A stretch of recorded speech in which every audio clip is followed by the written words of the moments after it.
Shalom Bapak Ibu Saudara yang kasih dalam Tuhan Yesus Kristus. Selamat datang di Sabda bagi Anda bersama saya Pastor Marcel Kanon. Dan sungguh satu kehormatan bagi saya untuk kita bisa belajar bersama-sama. Dengar baik-baik bersama-sama. Bukan artinya saya tahu segala-galanya. Saya juga tetap belajar. Dan saya punya kerinduan. Saya punya keinginan untuk belajar terus-menerus sampai Tuhan Yesus datang kembali. Ya, karena itu yang Tuhan mau. Tuhan mau kita tetap siap untuk diajar oleh Dia. Kadang-kadang saya bilang, kalau kita tidak mau diajar, kita akan dihajar. Pilihan ada di tangan kita. Nah, kita sudah mulai kemarin berbicara tentang Mazmur 23. Dan kemarin kita baca dan renungkan ayat yang pertama, yaitu Mazmur Daud. Tuhan adalah gembalaku, takkan kekurangan aku. Sungguh luar biasa ya. Kalau kita merenungkan itu kembali, bagaimana Tuhan berkata, kalau Dia benar-benar menjadi gembala, menjadi pemimpin, menjadi Tuhan atas hidup kita, kita nggak akan kekurangan apapun. Jangan menilai kekurangan dengan uang. Jangan menilai kekurangan dengan harta. Menilai kekurangan ini dengan apa? Ya, memiliki harta, itu tetap kita bisa memiliki kekurangan, loh. Kita menjadi orang kaya, itu pun masih bisa menjadi orang yang berkekurangan. Aneh tapi nyata. Kenapa? Karena nggak ada sukacita. Stres melulu. Nggak ada damai. Ya. Makanya kalau kita benar-benar mengaku Yesus Kristus sebagai gembala, kita tidak akan kekurangan apapun juga. Karena kita punya fokus yang berbeda. Fokus kita bukan lagi kepada hal-hal dunia, kepada kesenangan dunia, kepada keinginan-keinginan dunia. Tetapi fokus kita kepada Yesus Kristus. Fokus kita kepada Dia yang telah memberikan kepada kita iman, yang akan membantu kita untuk mengakhiri perjalanan kita atau perlombaan kita sampai di garis akhir. Memang kehidupan penuh dengan tantangan. Dan itu menjadi satu hal dalam kehidupan kita untuk kita menilai fokus kita sebetulnya di mana. Sekali lagi, uang enggak skala-kalanya. Memang kita perlu uang, sangat betul. Ya, tapi saya tetap percaya. Kalau kita renungkan firman Tuhan, kita lihat keajaiban Tuhan. Pada waktu bangsa Israel di padang gurun, mereka kekurangan? Tidak. Sama sekali nggak ada kekurangan, tapi mereka menggerutu terus. Padahal makanan ada, minuman ada. Itu pokok dua yang sangat amat penting. Ya, mari kita lihat berapa sering mereka menggerutu. Ya, tentang keadaan, situasi, kondisi. Ya. Kita bisa miliki segala-galanya. Ingat Salomo. Salomo apa kekurangan sih? Tapi pada akhirnya dia bilang, segalanya adalah sia-sia. Sia-sialah segala-galanya. Makanya Bapak Ibu Saudara yang kekasih dalam Tuhan Yesus Kristus, saya percaya, kalau kita sungguh berfokus kepada Tuhan, kita akan memiliki kehidupan yang luar biasa. Ya. Nah, hari ini kita lihat ke ayat yang kedua. Ia membaringkan aku di padang yang berumput hijau. Ia membimbing aku ke air yang tenang. Wow, luar biasa. Ada dua hal yang dilakukan oleh gembala, oleh Tuhan. Yang pertama, Ia akan membaringkan kita di padang yang berumput hijau. Wow. Anda harus tahu bahwa domba sangat suka rumput hijau. Ya, itu adalah tempat di mana mereka makan, berkumpul, berfellowship bersama-sama. Ya, di satu tempat yang begitu hijau. Begitu juga Tuhan akan menyediakan segala-galanya buat kita. Ya, Ia akan membawa kita, Ia akan membaringkan kita di rumput yang hijau. Ya, kita harus ingat, kita harus belajar untuk puas dengan apa yang kita miliki. Ya, hari-hari ini saya semakin sadar, Betapa hebatnya Tuhan itu. Betapa dahsyatnya. Setiap hari ada makanannya. Ya. Nasi, roti, kentang. Ya.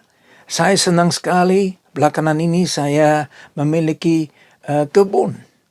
Dan Anda tahu betapa sukacita begitu melihat bijinya menjadi pohon atau menjadi buah atau menjadi sayur.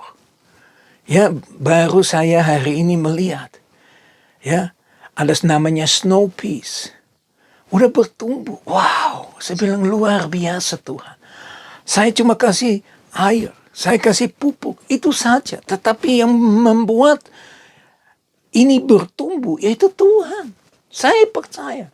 Ya, saya melihat jagung. Bagaimana jagung itu bertumbuh. Wow, dahsyat man. Ya. Dan Tuhan membuat itu bertumbuh dan akhirnya kita punya berapa biji jagung. Untuk saya dengan istri cukup. Ya. Jadi Tuhan membawa kita kepada padang yang kuning, ya, berumput hijau. Ya. Bukan ke padang yang kuning, tapi berumput hijau. Ada makanan, segala sesuatu yang disediakan. Ya, Bapak Ibu Saudara yang kekasih dalam Tuhan Yesus Kristus, saya ingat akan Efesus pasal yang ketiga, ayat yang ke-20 yang dikatakan begini. Bagi dialah yang dapat melakukan jauh lebih banyak daripada yang kita doakan dan pikirkan. Seperti yang ternyata dari kuasa yang bekerja di dalam kita. Bagi dia yang dapat melakukan jauh lebih besar dari apa yang dapat kita doakan. Ya, apa yang kita dapat pikirkan. Ya, Tuhan itu jauh lebih besar daripada itu. Dan dia akan membawa kita, dia akan memberikan kita ke rumput yang hijau. Wow, sungguh luar biasa. Bukan hanya membaringkan, tetapi dia juga akan membimbing aku ke air yang tenang. Wow. Anda dapat membayangkan seperti apa itu sebetulnya. Jadi kalau kita benar-benar mengizinkan Tuhan membimbing kita, dia akan membimbing kita ya kepada sesuatu yang dahsyat, sesuatu yang luar biasa, sesuatu yang tidak masuk di akal, sesuatu yang kita tidak bisa pikirkan. Bahkan kita tidak pernah doakan. Tuhan menyediakan hal-hal seperti itu. Dia membawa kita kepada air yang tenang. Wow. Bapak Ibu Saudara yang kekasih dalam Tuhan Yesus Kristus. Seberapa jauh kita mengizinkan Tuhan membimbing kita. Bagaimana Tuhan membimbing kita hari-hari ini? Terang sekali. Melalui firman Tuhan. Coba kita baca Mazmur 119 ayat 105. Firman-Mu itu pelita bagi kakiku dan terang bagi jalanku. Wow. Dengan kata lain, firman Tuhan akan menjadi GPS. Akan menjadi pembimbing kita untuk masuk dalam jalan yang benar. Ingat, ada dua jalan. Yang lebar, yang sempit. Yang mana kita naikin? Kita ikut jalan yang mana? Saya percaya Tuhan tidak pernah akan membimbing kita kepada jalan yang lebar. Saya percaya Tuhan akan membimbing kita kepada jalan yang sempit. Kita nanti berdiri di hadapan Tuhan tidak berombongan. Enggak suami istri sama-sama. Kita semua berdiri di hadapan Tuhan perorangan.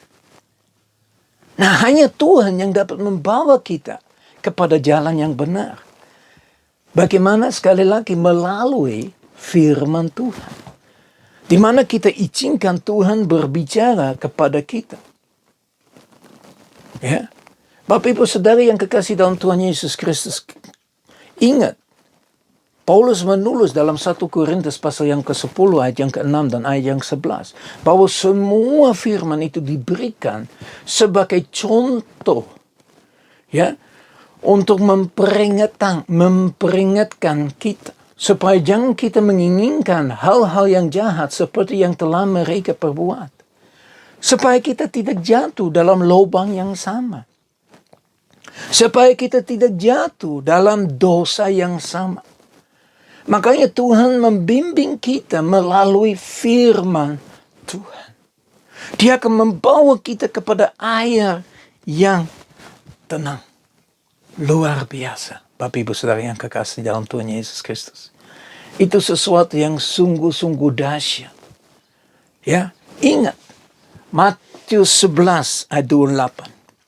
Marilah kepadaku semua yang letih lesu dan beban berat, aku akan memberi kelegaan kepadamu. Sekali lagi, pada saat kita menyerahkan beban kita, keletih lesuan kita, Tuhan akan memberikan kelegaan. Dia akan membawa kita kepada air yang tenang. Supaya kita bangkit kembali, Bapak Ibu Saudara yang kekasih dalam Tuhan Yesus Kristus. Apakah selalu air yang tenang? Belum tentu. Apakah kita tahu tentang angin ribut yang dialami murid-muridnya? Ingat, di mana Yesus sedang tidur di kapalnya, menikmati tidurnya. Mereka itu khawatir. Di dalam angin ribut pun, Yesus tetap tenang. Bagaimana dengan kita? Apakah kita bisa berada di angin ribut, tetapi tetap merasa seolah-olah di air yang tenang? Itu hanya bisa bersama Yesus Kristus. Makanya dia mau membimbing kita. Apakah kita mengizinkan dia untuk benar-benar membimbing kita? Untuk membawa kita kepada jalan yang benar? Mari kita berdoa. Bapa kami yang di surga, kami bersyukur kepada Engkau, kami memuliakan Engkau, kami meninggikan Engkau. Terima kasih untuk firman yang kami boleh dengar hari ini Tuhan. Di mana Engkau membaringkan, di mana Engkau membimbing kami Tuhan. Sebab Engkau adalah Tuhan yang mengembalakan kami. Karena Engkau adalah gembala kami. Hari ini Bapa terus menerus bicara dalam hati kami masing-masing. Bangkitkan roh-Mu di dalam kami Tuhan. Daging yang lemah, tapi roh-Mu tetap akan menyala-nyala. Tuhan, dalam nama Tuhan Yesus Kristus kami berdoa. Engkau tolong kami untuk mengalahkan segala kedagingan kami. Keinginan manusia. Ya, keinginan daging, keinginan mata, keakuan hidup.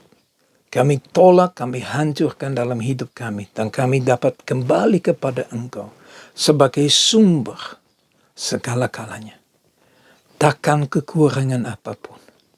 Sukacita, damai sejahtera, kasih melimpah-limpah dalam hidup kami. Dalam nama Yesus kami berdoa. Haleluya. Amin. Sekali lagi, shalom. Ya, saya berdoa supaya firman Tuhan benar-benar akan tertanam di dalam hati Anda. Anda berfokus kepada Tuhan. Karena dialah sumber segala-galanya. Dialah sumber berkat. Makanya saya minta Tuhan terus-menerus berkat. Berkat dari Allah Bapa kami yang di surga.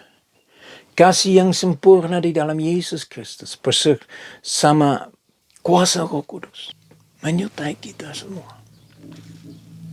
Itulah doa saya. Tolong Bapak Ibu Saudara yang kekasih. Berkat itu bukan hanya jasmani. Tapi lebih lagi berkat rohani. Begitu melimpah-limpah dalam kehidupan Anda. Tuhan Yesus memberkati. Sampai ketemu besok. Shalom.